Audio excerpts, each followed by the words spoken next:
Այսօր Հայոց ցեղասպանության թանգարան ինստիտուտում տեղի է ունեցել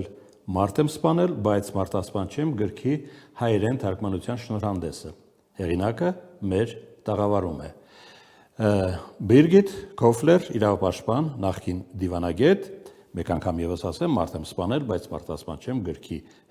հեղինակ։ Բարև ձեզ, շնորհակալություն, որ ընդունեցիք մեր հրավերը։ Եվ այսպես, ինչպես է ծնվել այսպիսի վերնագրով գիրք գրելու գաղափարը։ Այս ցիտատը ես վերցրել եմ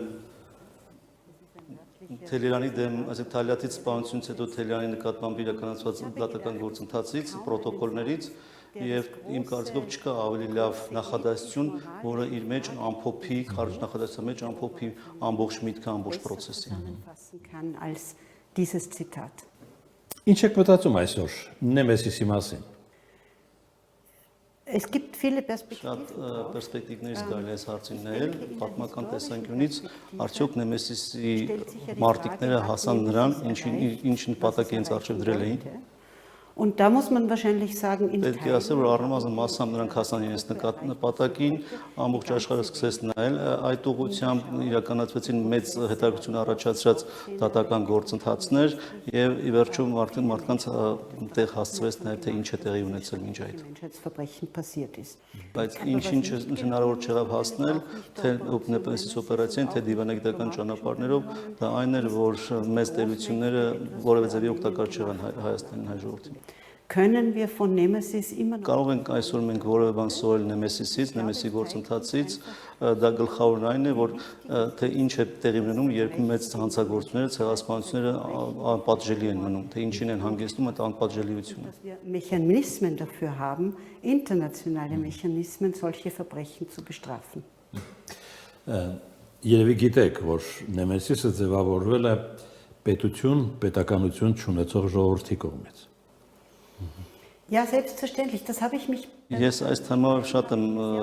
մտորել գրելու ընթացքում եւ ինձ հարցրել եմ հնարավոր եթե Հայաստանն այդ ժամանակ մեծ լիներ ուժեղ պետություն էր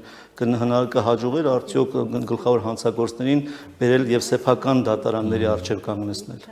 vor eigene Gerichte zu stellen։ Բայց ցավոք սրտի ինչպես մենք գիտենք դա տեղի չունեցավ որովհետեւ հանրապետությունը երկար կյանք չունեցավ Ով է ձեր հերոսը Նեմեսիսում Ես չունեմ մի ֆավորիտ Für mich war es sehr wichtig Ես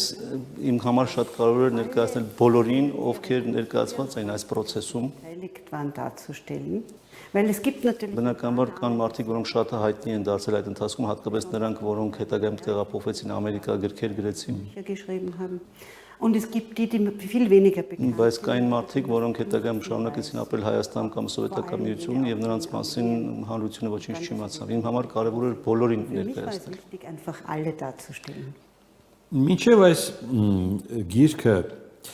նախաձեռնելը դուք ինչ գիտեիք հայերի մասին Ich habe mich Ես շատ եմ զբաղվել ուսումնասիրել հայոց ցեղասպանության թեման, հատկապես այն պահից սկսած, երբ ես կարդացի Վերֆելի Մուսալարանը 40 օրը գիրքը gelesen habe, die 40 Tage des Musa-Tag und zu meiner Եվ մասամբ մի կողմից ի տխրությունից, մի կողմից ի զարմանս ինձ ես հայտնաբերեցի, որ գերմանախոս երկրներում Ավստրիայում եւ Գերմանիայում մասնավորապես հայոց ցեղասպանության մասին շատ քիչ գիտեն, դպրոցներում այդ մասին չեն սովորում գրեթե։ Und ab dem Moment Այդ պահից սկսած ես շատ եմ հետաքրքրել այս թեմայով, այս ժողովրդի պատմությամբ։ Կա նաև պատմական դրվագ, որ իհարկե հետագայում դա նշվեց, Գերմանիան ներողություն է խնդրել հայերից ցեղասպանության տարիներին пассив վերաբերմունքով։ Ja, ich glaube, dass viele Menschen in Deutschland und in Österreich Ցավոք պետք է նկատել, որ թեև պատասխանատուները տեղյակ էին ինչ է տեղում Օսմանյան կայսրությունում, բայց սովորական բնակչությունը պետք է նշել, որ մեծ մասը տեղյակ էլ չէին, թե ինչ է տեղի ունենում առաջին համաշխարհային պատերազմի ժամանակ Օսմանյան կայսրությունում եւ խիստ շոկի մեջ էին։ Ես շատ ժամանակի մամուլ եմ ուսումնասիրել գերմանական եւ ավստրիական մամուլ եւ դա է նաեւ պատճառներից մեկը այդ շոկը պատերազմից հետո որ թե ինչու Թելյանի process-ի շուրջ այդքան մեծ համակրանք կար։ Դուք երբևէ փորձել եք